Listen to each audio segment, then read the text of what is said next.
Assalamualaikum warahmatullahi wabarakatuh. Selamat sore dan salam sejahtera untuk kita semua. Shalom, Om Swastiastu, Namo Buddhaya, salam kebajikan. Halo sahabat Bawaslu di seluruh Indonesia. Kembali hadir dalam acara podcast Bawaslu bersama Andri Sutrisno dalam acara podcast Bawaslu Republik Indonesia. Hari ini tentu saya tidak sendiri, saya ditemani oleh anggota Bawaslu Republik Indonesia, Bapak Toto Haryono. Selamat sore Pak Toto. Selamat sore Mas Andri Sutrisno yang luar biasa. Senang sekali Pak bisa dapat berkesempatan untuk berbicara dan berbincang-bincang langsung dengan Pak Toto. Dan tentunya kita butuh sharing knowledge bersama Pak Toto tentunya. Tapi biasanya teman-teman dan sahabat Bawaslu pasti memanggilnya bukan Pak Toto ya, lebih ke Cak, sahabat Bawaslu. Nah mungkin saya akan mencoba untuk memanggil Cak Toto. Ya. Izin. Oke, Cak. Hari ini, Cak, memang dalam kondisi pasti Cak Toto lagi sedang sibuk-sibuknya. Karena ada perselisihan hasil pemilihan kepala daerah atau PHP-Kada. Boleh dong, Cak, untuk bisa di-sharing knowledge ke teman-teman atau sahabat-sahabat Bawaslu yang ada di rumah, yang tentu masih belum familiar nih, apa ini PHP-Kada ini, gitu. Saya pikir sama dengan PHPU gitu ya? PHPU ya, kalau PHPU perselisihan hasil pemilihan umum. Iya. Kalau pemilihan kepala daerah ini perselisihan hasil pemilihan kepala daerah. Jadi Undang-Undang 7 itu menggunakan dua terminologi. PHPU kalau ngomong pemilu itu artinya pemilihan untuk presiden, wakil presiden, DPD, lalu DPRD provinsi, kota, kabupaten. Lalu kalau kita ngomong pemilihan itu artinya pemilihan kepala daerah yang sekarang disebut pemilihan kepala daerah serentak atau perselisihan hasil pemilihan kepala daerah PHP-Kada itu. Oke, sahabat Bawaslu pasti sudah sudah mengetahui bahwa banyak hal yang sudah dilakukan oleh Bawaslu saat ini. Persiapan apa sih yang sudah Pak Toto dan jajaran dari tingkat kabupaten kota, provinsi yang sudah disiapkan untuk menghadapi perselisihan hasil pemilihan kepala daerah yang berlangsung saat ini di MK, Cak? Persiapan yang pertama tentu persiapan moral integritas kita, itu loh, bahwa kita menyiapkan diri sebagai penyelenggara yang berintegritas, sehingga nanti dalam proses penyiapan pemberian keterangan di Mahkamah Konstitusi kita akan memberi keterangan secara jujur, objektif, dan terbuka, karena posisi kita ini hanya sebagai pemberi keterangan yang hadir di persidangan di perkara PHP kepala daerah. Itu ada pemohon, ada termohon, pihak terkait, lalu Bawaslu. Pemohon itu biasanya dari pasangan calon yang merasa dirugikan atau yang kalah itu, lalu yang merasa hak konstitusinya merasa terabaikan. Lalu dia merasa bahwa pemenang dari pemilihan kepala daerah itu melakukan upaya-upaya tindak-tindakan dilakukan dengan berbagai cara yang itu menyangkut adanya pelanggaran-pelanggaran. Lalu dia melakukan upaya hukum ke Mahkamah Konstitusi, itu disebut pemohon. Lalu termohonnya siapa? Termohonnya tentu penyelenggara pemilu. Siapa? KPU itu sebagai termohon, karena dia yang mengeluarkan surat keputusan penetapan siapa pemenang memperoleh suara terbanyak dalam proses pemilihan itu. Itu yang disebut termohon. Lalu ada pihak terkait. Nah, pihak terkait ini biasanya mewakili kepentingan pihak yang menang. Misalnya calon yang terpilih. Nah, dia menjadi pihak terkait.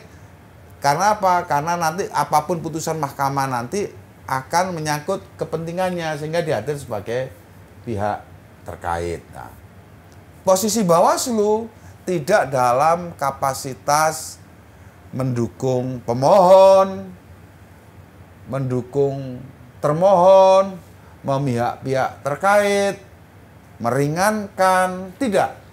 Bawaslu dalam posisi netral, objektif, memberikan keterangan apa sih yang diberikan keterangan, apa-apa yang sudah dilakukan Bawaslu terhadap setiap tahapan. Karena tugas Bawaslu kan pengawasan, pencegahan, dan penindakan. Iya, berarti bukan hanya dalam pemilihan saja ya.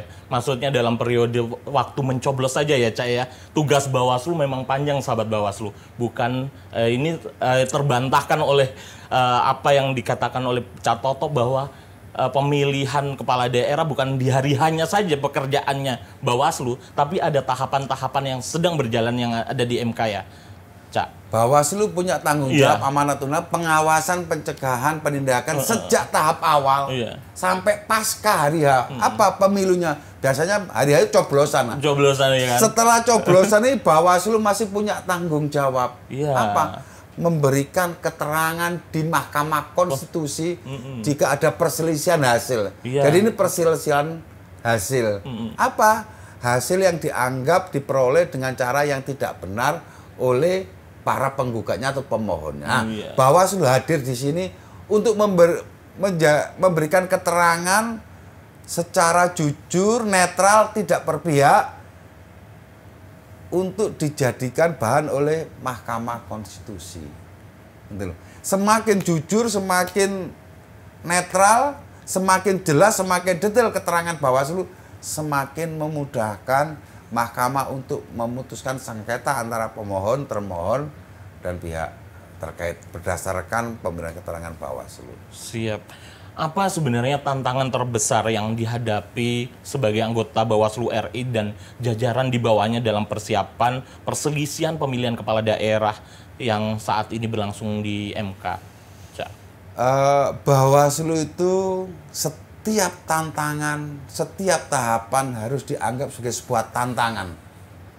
Tidak meremehkan tantangan. Jadi semua ini dianggap punya potensi tantangan yang besar. Karena tantangan besar harus dihadapi dengan segala sumber daya yang ada supaya tantangan itu bisa diatasi dengan baik. Sehingga dicarikan cara yang baik. Sehingga Bawaslu tidak boleh dalam kapasitas meremehkan tantangan. Semua tantangan, dianggap tantangan. Dan semua harus diselesaikan dengan cara yang baik sesuai dengan peraturan perundang-undangan. Bawaslu itu kan jangankan tantangan dianggap remeh, tantangan diabaikan, jangankan itu. Kerja Bawaslu benar itu sudah disalahkan. Apalagi kerja salah itu. Dua kali nanti disalahkan. Bawaslu itu tidak boleh kerja salah. Kerja benar aja sudah didemo, dituduh macam-macam. Apalagi kerja salah. Apalagi menganggap semua persoalan tidak ada tantangan. Ini semua tantangan untuk menuju yang lebih baik lagi dalam demokrasi Indonesia yang pastinya.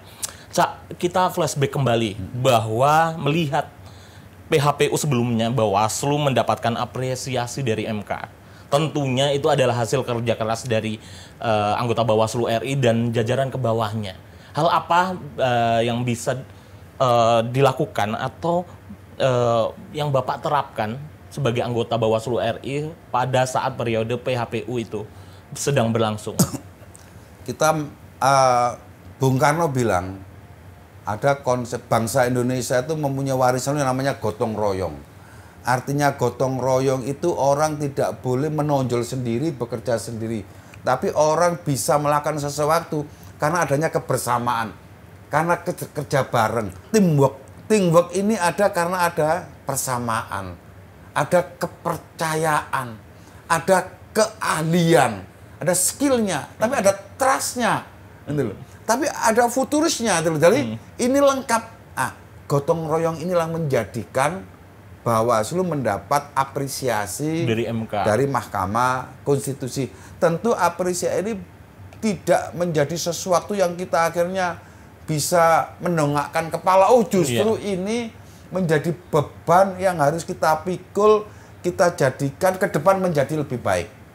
Bahwa kita harus menyiapkan dalam pemilihan kepala daerah serentak ini integritas, moralitas untuk memberikan keterangan yang sebaik-baiknya, sedetail-detailnya, segamblang-gamblangnya, sehingga para pihak merasa oh ini loh yang sudah dilakukan oleh Bawaslu, dan Mahkamah bisa mengambil keterangan Bawaslu sebagai salah satu alat untuk memutuskan perkara itu. Jadi kita membantu Mahkamah Konstitusi untuk bisa menyelesaikan permasalahan di tingkat daerah juga ya, pemilihan kepala daerah. Di secara terbuka, saya masih ingat Prof. Saldi bilang bahwa Bawaslu adalah mitra strategis dari MK.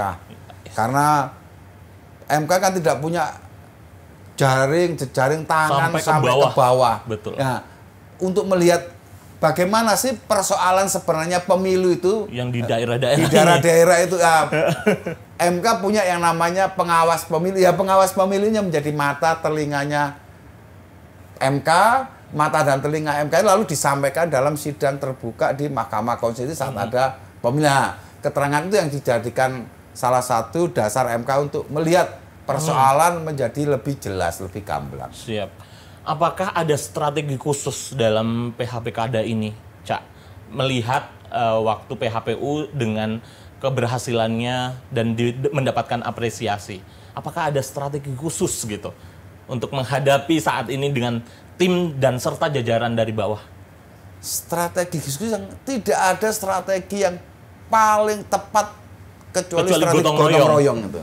Karena apa? Dari gotong royong mulai dari pengawas TPS, kecamatan, PKD, Bawaslu, kota, kabupaten, provinsi, bersama-sama untuk memberi satu kesatuan untuk membuat keterangan tertulis yang gamblang.